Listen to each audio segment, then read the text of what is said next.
महाकुंभ भारतीय संस्कृति का एक महत्वपूर्ण हिस्सा।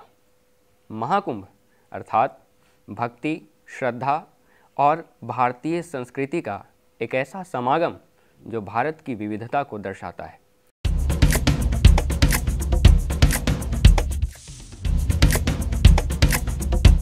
नमस्कार, मेरा नाम है राहुल मिश्रा और आप देख रहे हैं DMCM प्रोडक्शन। आज की इस वीडियो में हम बात करेंगे कुंभ के इतिहास का। आज की इस यात्रा में मैं आपको लेकर के चल रहा हूँ एक ऐसी बृहत यात्रा पर जो आपको महाकुंभ के इतिहास से और रहस्यों से परिचित करवाएगा। तो चलिए शुरू करते हैं।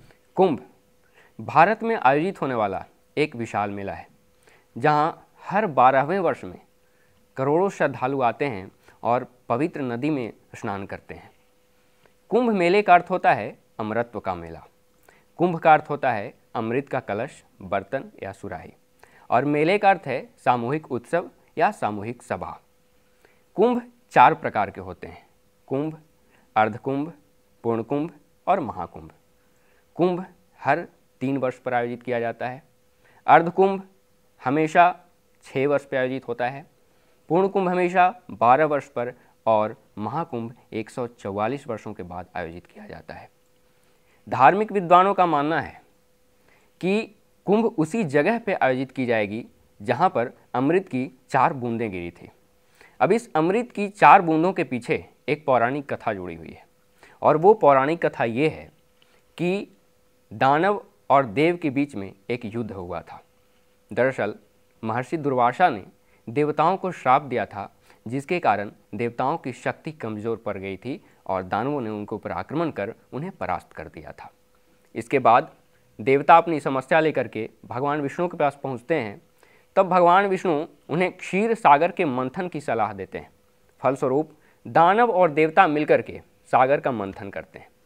सागर के मंथन के बाद अमृत कलश की उत्पत्ति होती है, और जैसे ही अमृत कलश उस सागर से निकलता है वैसे ही दानव और देव के बीच में ये द्वंद्व शुरू हो जाता है कि इस अमृत कलश को कौन प्राप्त करेगा, इसका कौन अधिकारी है।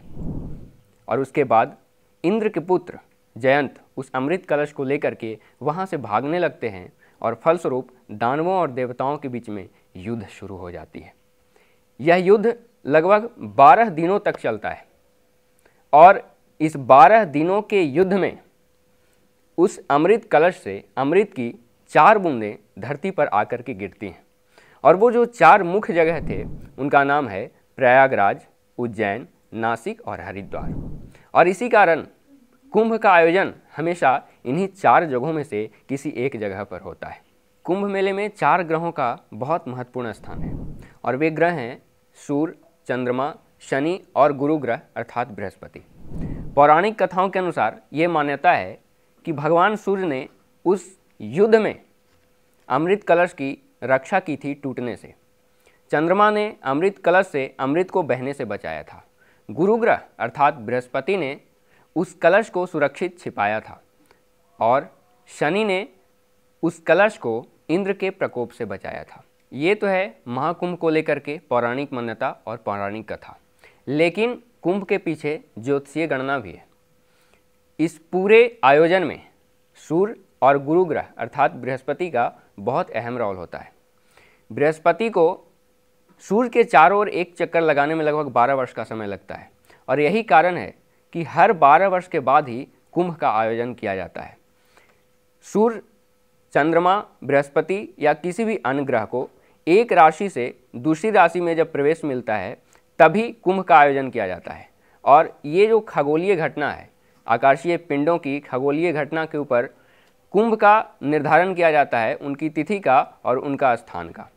इसके अलावे अगर आप कुंभ के ऐतिहासिक तथ्यों को देखें, ऐतिहासिक पहलुओं को देखें, तो आप पाएंगे कि इसका कोई पौराणिक जानकारी तो नहीं है, लेकिन हर्षवर्धन के समय में जब ह्वेनसांग जो चीनी यात्री थे यहाँ पर आए थे, तब उन्होंने अपनी यात्रा वृत्तांत में कुंभ का जिक्र किया है।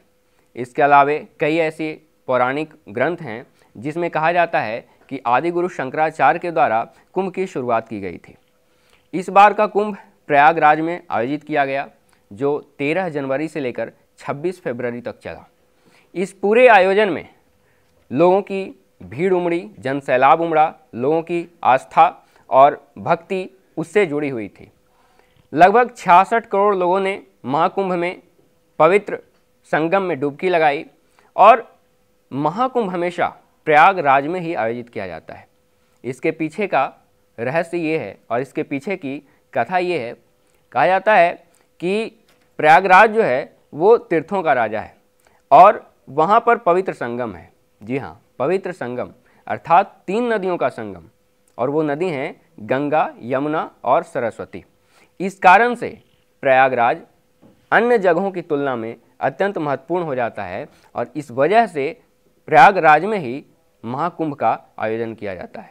इस पूरे आयोजन में राजनीतिक गलियानों से लेकर के कई ऐसे महान दिग्गज आए और उन्होंने संगम में डुबकी लगाई। इस बार का महाकुंभ कई मायनों में खास रहा, क्योंकि देश विदेश से लाखों श्रद्धालु यहाँ पर आए और पवित्र संगम में डुबकी लगाई। तो अब हमें दीजिए इजाज़त, मिलते हैं आप सबसे फिर किसी अच्छी सी वीडियो के साथ। धन्यवाद।